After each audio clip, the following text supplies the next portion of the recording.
I want you to picture this for a moment. A regional superpower, a smaller neighbor, and an overnight raid so fast, so decisive, that by morning a president is gone, flown across borders, standing in a courtroom thousands of miles away. When the United States revealed what it had done in Venezuela, the shockwaves didn't stop in Caracas. They traveled quietly, instantly across the Pacific to Taipei and to Beijing. Because this wasn't just about Venezuela. It was about precedent, about power, about what a superpower is willing and able to do when it decides the moment has arrived. In China, commentators immediately began asking an uncomfortable question. If Washington can do this there, what does that mean here? If you care about Taiwan, about China, or about the future of global order, stay with me. This story is not as simple as it looks. Because to understand what this raid really means, we have to step back and define the problem clearly. To see the problem clearly, we need to strip away the headlines and ask a sharper question. This is not about whether China plans to copy the United States. And it is not about whether Taiwan is next. The real issue is perception. Great powers do not move based on morality. They move based on calculations of risk, credibility, and response. China has long viewed Taiwan as unfinished business, a self-governing island of 23 million people sitting just off its coast, backed crucially by friends far beyond the region. The imbalance of size and power is obvious, but history shows that imbalance alone does not decide outcomes.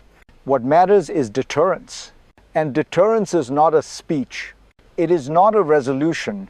It is the belief that intervention will be swift, costly, and decisive. The US raid in Venezuela injected a new variable into that equation. Not because the situations are identical, they are not, but because it forces every actor to rethink how power is exercised in today's world. And once you do that, you have to look backward at how this tension was built in the first place. To understand why this moment feels so charged, we need to look at how China's approach to Taiwan has evolved over time. Beijing does not frame Taiwan as a foreign policy problem. It frames it as an internal one, a legacy of civil war, frozen in place by history, geography, and American power. That distinction matters because it explains why international law has never been the primary constraint on China's behavior. Instead, China has pursued pressure without open war. Military drills, economic leverage, diplomatic isolation, information campaigns, all designed to squeeze, signal, and intimidate without crossing the threshold that would trigger a full-scale response. This strategy reflects a broader reading of history. Major powers rarely rush. They wait, they test, they shape the environment until force becomes unnecessary or irresistible. Taiwan, meanwhile, has survived by doing the opposite, maintaining ambiguity, cultivating partnerships, and avoiding actions that could make it look reckless or expendable. The tension in the Taiwan Strait is not new. What is new is the sense that the rules governing restraint are shifting, and that shift sets the stage for the first real shock. Then came the moment that broke the illusion of stability. The US operation in Venezuela was not gradual. It was not negotiated. It was sudden, surgical, and unapologetic. In a single night, a leader was removed. No prolonged campaign, no coalition diplomacy, no ambiguity about intent. What mattered was speed and control.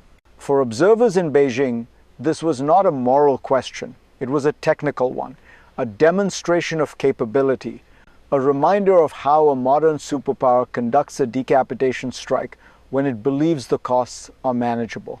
And for Taiwan, the shock ran in a different direction. Instead of fear, many asked a startling question. What if this actually strengthens deterrence? Because Venezuela was not defenseless. It had invested heavily in Chinese-made weapons, systems meant to signal resilience. Yet when tested, they did not slow the operation, they did not complicate it. They barely registered. If that lesson holds, it forces a rethink in Taipei, in Beijing, and in Washington. If this analysis helps you see the story beneath the headlines, Take a moment to reflect on it. These are the signals that shape history long before decisions are announced. Because the real story is not the raid itself. It's the system that allowed it to happen. To understand that system, we have to look beneath the weapons and the rhetoric. China's strategy toward Taiwan is built on a simple but powerful assumption that time is on its side. That pressure can be applied without provoking war.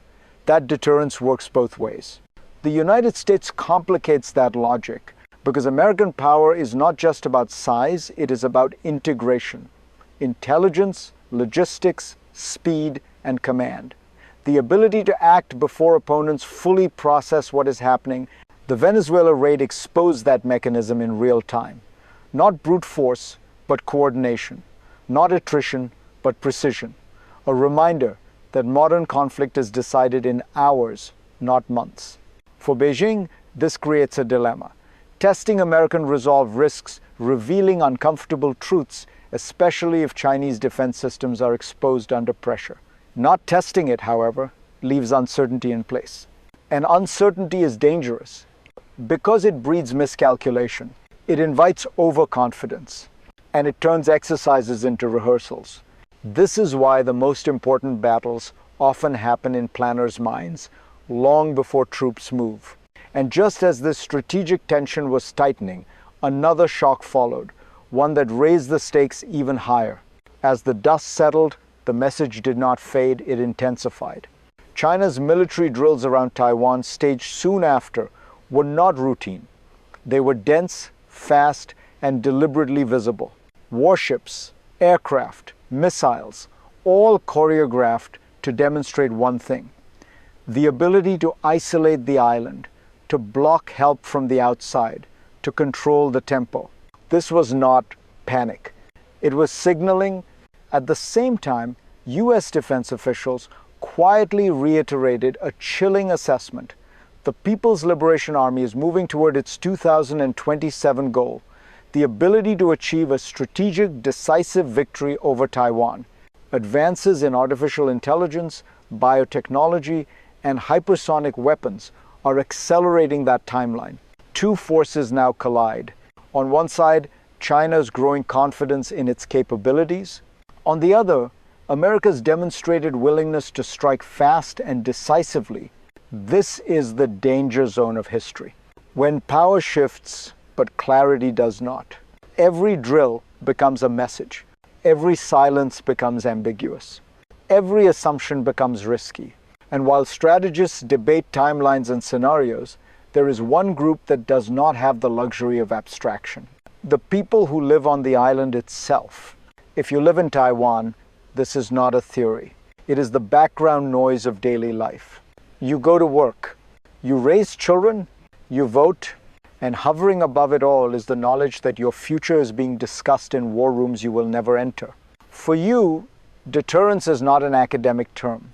It is whether planes fly a little closer, whether drills last a little longer, whether silence feels heavier than usual.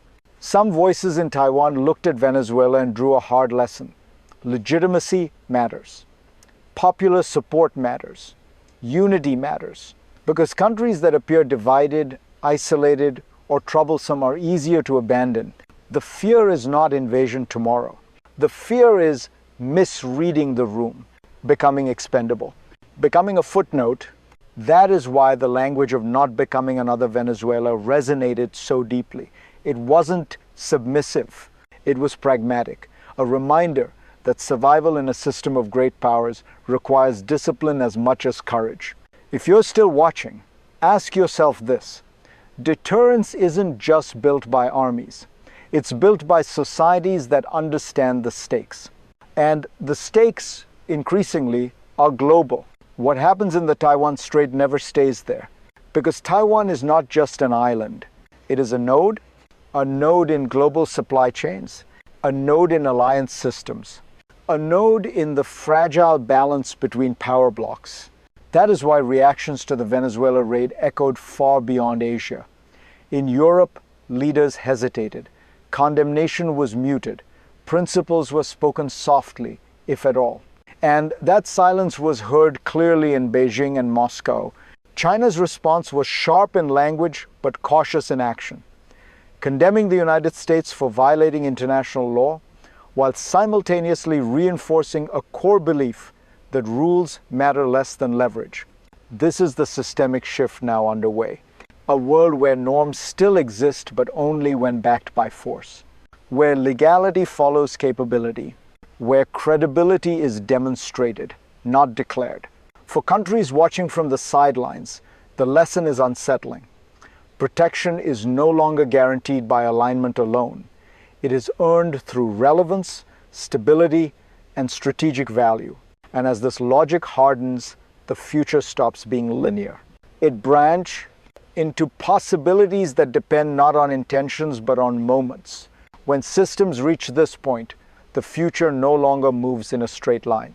It splits. From where we stand now, three paths emerge. The first is restraint. China continues to apply pressure without crossing the line. Drills replace decisions, signals replace action. Taiwan remains tense but intact, protected by uncertainty and by the knowledge that intervention would be immediate and costly. Stability, in this scenario, survives not because trust exists, but because fear is balanced. The second path is erosion. No invasion, no single dramatic moment, just a slow wearing down, more pressure, fewer red lines, international attention drifts. Deterrence weakens not with a bang, but with fatigue. This is the most likely path and often the most dangerous because it feels manageable until it isn't. The third path is rupture, a crisis misread, a drill mistaken for cover, a moment when speed outruns diplomacy. In that world, decisions are made in hours, not days. And once crossed, thresholds do not easily reset. History tells us this much. Great powers rarely choose catastrophe, but they often stumble into it. And that is why the final question is not about China or the United States. It is about what lessons this moment leaves behind. History rarely announces its turning points. They arrive disguised as distant events, a raid in Venezuela, a statement in Beijing, a silence in Europe, and only later do we realize they were connected all along. What this moment reveals is not a blueprint for war, but a reality check. Power today moves faster than law. Credibility matters more than condemnation. And deterrence is built not on promises, but on proof. For Taiwan, the lesson is sobering, but not hopeless.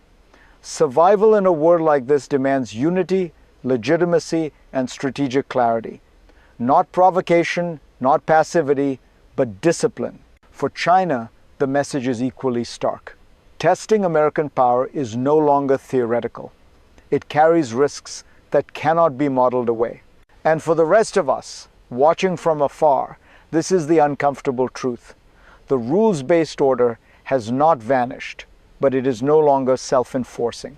If this analysis helped you see the system beneath the headlines, share it, talk about it. Because understanding how power actually works is the first step to navigating what comes next. This story isn't over, and the next chapter is already being written.